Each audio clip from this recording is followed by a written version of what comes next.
শিল্প খাতে গ্যাস সংকট সমাধানের আশ্বাস প্রধানমন্ত্রী তারেক রহমানের।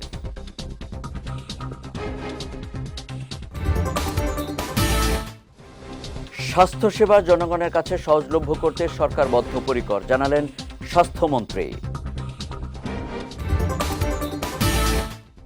এবং স্থানীয় নির্বাচনে এমপিওভুক্ত শিক্ষকদের অংশগ্রহণ বহাল চায় জামায়াত।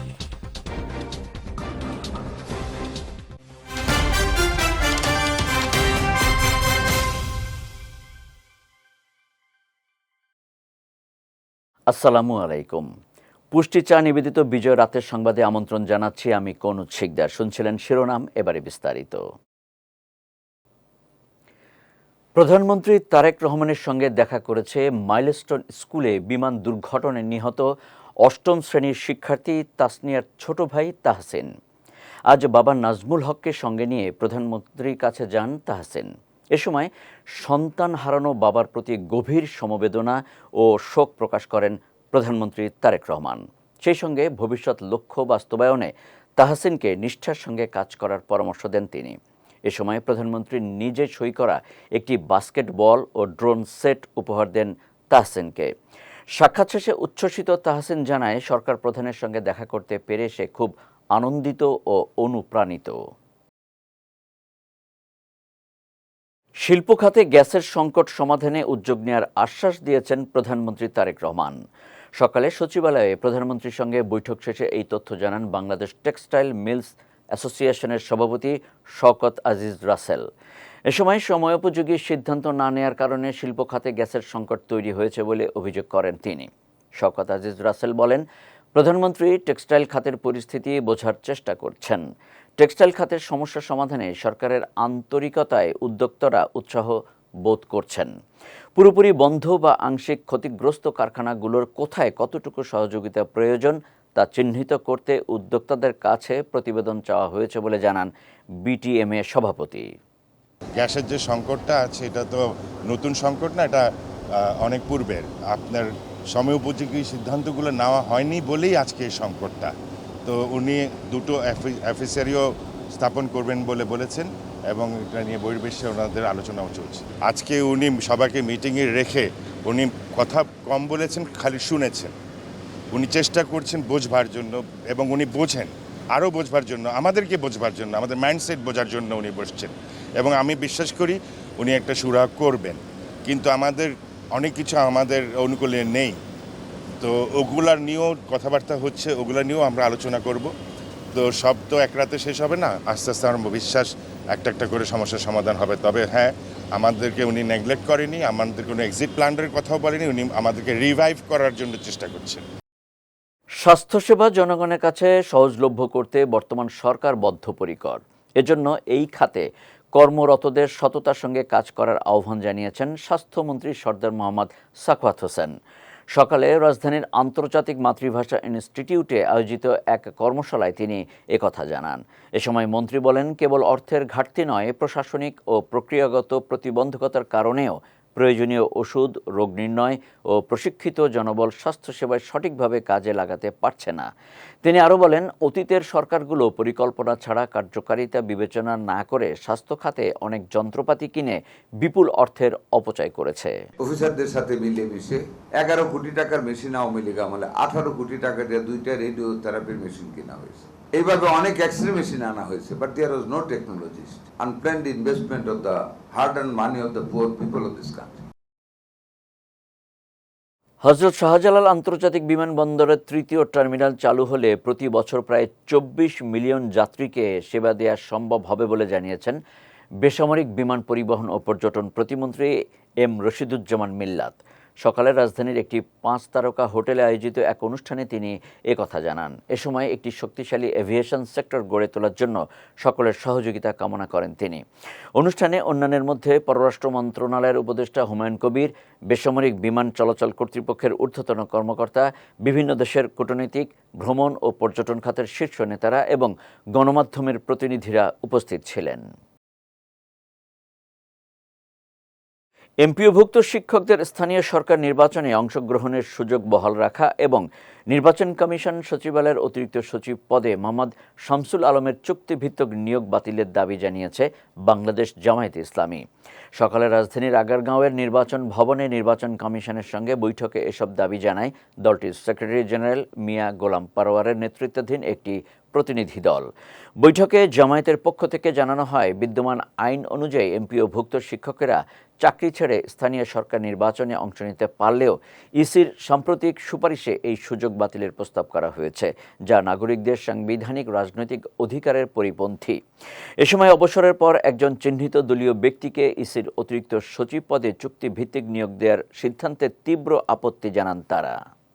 আগামী স্থানীয় সরকার নির্বাচনের ব্যাপারে কিছু রিকমেন্ডেশন তারা তৈরি করেছেন। তার মধ্যে গুরুত্বপূর্ণ একটা হচ্ছে এমপিওভুক্ত শিক্ষক যারা স্কুল, কলেজ, মাদ্রাসা, বিভিন্ন শিক্ষা প্রতিষ্ঠানে যারা সরকারি বেতনের একটা অংশ পান, সেই শিক্ষকরা নির্বাচনে অযোগ্য হবেন। এভাবে তারা একটা রিকমেন্ডেশন এখানে তৈরি করেছেন। আমরা মিডিয়ার মাধ্যমে বুঝতে পেরেছিলাম যে সরকারের কাছে তারা পাঠিয়েছে এবং মিনিস্ট্রিতে এটা বিচার বিবেচনার জন্য অপেক্ষায় আছে। আজকে ওনারা এটা স্বীকার করলেন যে হ্যাঁ, আমরা এটা রিকমেন্ডেশনে আমরা একমত হয়েছি, সেটা এখনও আমরা সরকারের কাছে পাঠাইনি, এই কথাটা ওনারা আজকে বললেন। তো ওনারা মুখের পরে চিফ ইলেকশন কমিশনারের উপস্থিতিতে কথা বললে তো এটাই আমরা বিশ্বাস করলাম। রিয়েল জিনিসটা গণমাধ্যম কর্মীদের কাছে কি তথ্য আছে, that is up to you. তো যাই হোক, সেটা ওনারা পাঠান আর না পাঠান, এই রিকমেন্ডেশন যে ওরা নিয়েছেন এবং ওনারা অ্যাপ্রুভ করেছেন, এটা সত্য। আমরা এটারও তীব্র আপত্তি জানিয়েছি এবং আমরা এখানে সাংবিধানিক অনেক প্রশ্ন তুলেছি। রাজধানীর মোহাম্মদপুর থেকে নবোদয় হাউজিং ইউনিট বিএনপির সাধারণ সম্পাদক আবুল বাশার বাচ্চা হত্যাকাণ্ডের অন্যতম অভিযুক্ত আসামি মনোয়ার হোসেন লেদুকে গ্রেফতার করেছে র্যাব। মঙ্গলবার রাতে মোহাম্মদপুর থানাধীন মোহাম্মদিয়া হাউজিং সোসাইটি এলাকা থেকে তাকে গ্রেফতার করা হয়। আজ দুপুরে রাজধানীর কারওয়ান বাজারে র্যাব মিডিয়া সেন্টারে আয়োজিত এক সংবাদ সম্মেলনে এসব তথ্য জানায় র্যাব ২-এর অধিনায়ক অতিরিক্ত ডিআইজি নইমুল হাসান। এ সময় আসামি লেদুর বিরুদ্ধে রাজধানীর বিভিন্ন থানায় হত্যা, অস্ত্র, চাঁদাবাজি ও মাদকসহ ৩২টি মামলা রয়েছে বলেও জানান র্যাবের এই কর্মকর্তা। রাজধানীর মোহাম্মদপুর থানাধীন মোহাম্মদিয়া হাউজিং সোসাইটি এলাকা হতে আলোচিত নবোদয় হাউজিং ইউনিট বিএনপির সাধারণ সম্পাদক আবুল বাশার বাচ্চা হত্যাকাণ্ডের অন্যতম অভিযুক্ত এবং হত্যা, মাদক, অস্ত্রসহ ৩২ মামলার আসামি মনোয়ার হোসেন ওরফে লেদু হাসানকে আটক করেছে র্যাব ২। এবার পুষ্টি চিনি গুঁড়া চাল নিবেদিত জেলা সংবাদ।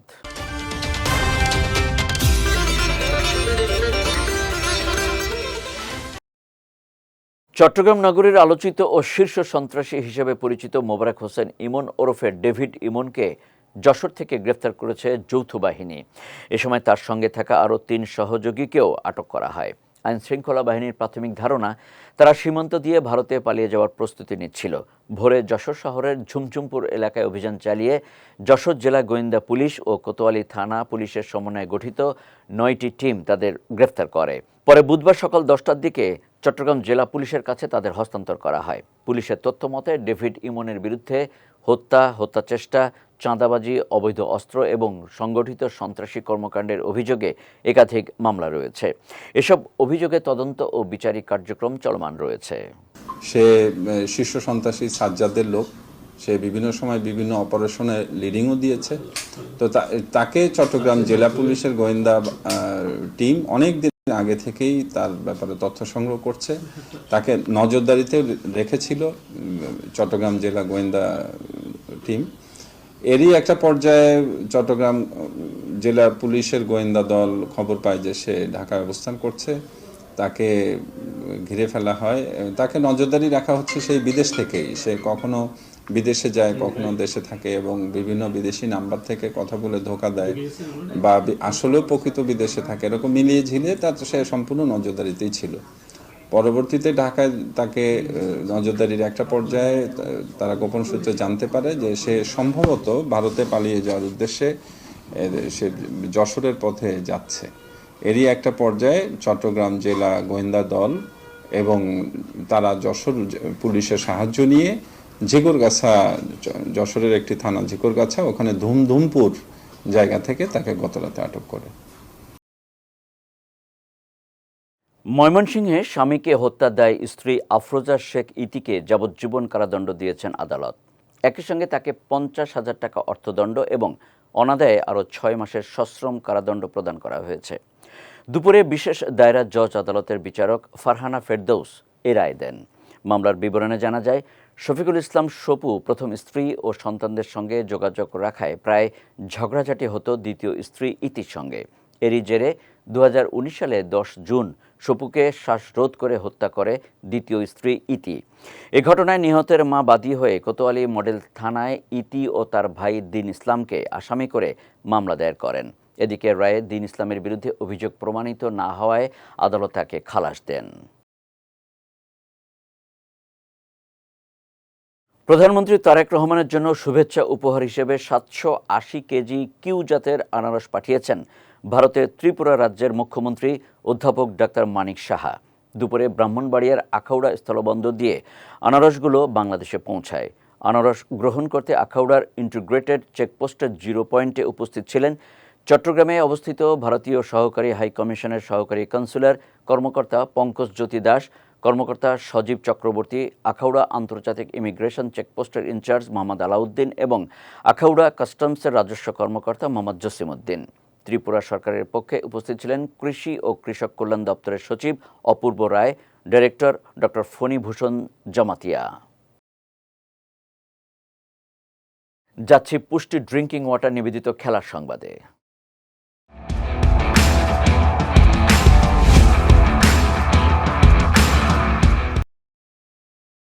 বিশ্বের সবচেয়ে ধনী ফ্র্যাঞ্চাইজি টি20 লিগ হিসেবে নতুন উচ্চতায় পৌঁছেছে আইপিএলের বাণিজ্যিক মূল্য।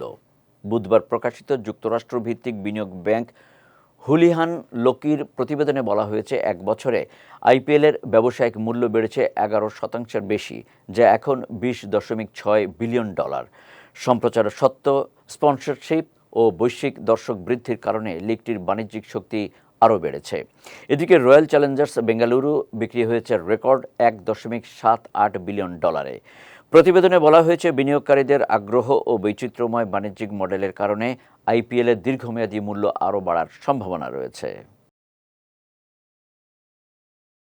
হলুদ জার্সিতে শেষ হয়ে গেল নেইমার জুনিয়রের ব্রাজিল অধ্যায়। 2026 বিশ্বকাপে ব্যর্থতার পর অবসরের ইঙ্গিত দেয়া এই তারকা ফরোয়ার্ড আবারও নিশ্চিত করেছেন জাতীয় দলের হয়ে আর খেলবেন না তিনি। নরওয়ের বিপক্ষে বিশ্বকাপের শেষ 16 ম্যাচে পেনাল্টি থেকে ব্রাজিলের শেষ গোলটি করেন নেইমার, তবে দলকে রক্ষা করতে পারেননি।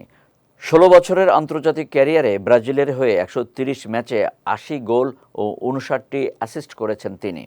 ইতিহাস গড়লেও অধরা থেকে গেছে বড় কোনো আন্তর্জাতিক ট্রফি। বিদায় বেলায় নেইমারের কণ্ঠে শুধু একটাই বার্তা, হলুদ জার্সির জন্য তিনি দিয়েছেন সবকিছু। পুষ্টি চা নিবেদিত বিজয় রাতের সংবাদ শেষ করার আগে শিরোনামগুলো দেখে নিচ্ছি আরও একবার।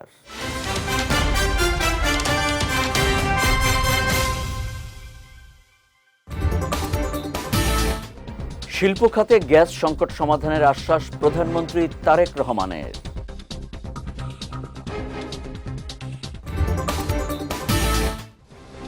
স্বাস্থ্যসেবা জনগণের কাছে সহজলভ্য করতে সরকার বদ্ধপরিকর, জানালেন স্বাস্থ্যমন্ত্রী। এবং স্থানীয় নির্বাচনে এমপিওভুক্ত শিক্ষকদের অংশগ্রহণ বহাল চায় জামায়াত।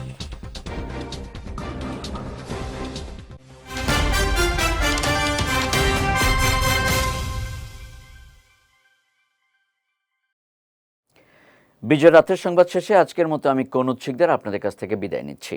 আগামীকাল একই সময়ে নতুন সব খবর দেখতে চোখ রাখুন বিজয় টিভিতে। এছাড়াও আজকের বিজয় রাতের সংবাদের ভিডিও দেখতে পারেন আমাদের ইউটিউব এবং ফেসবুক পেজে।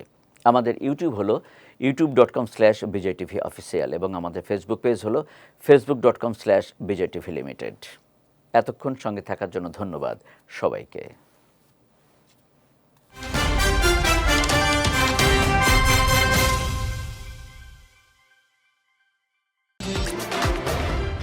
বিজয় টিভি, অনির্বাণ বাংলা।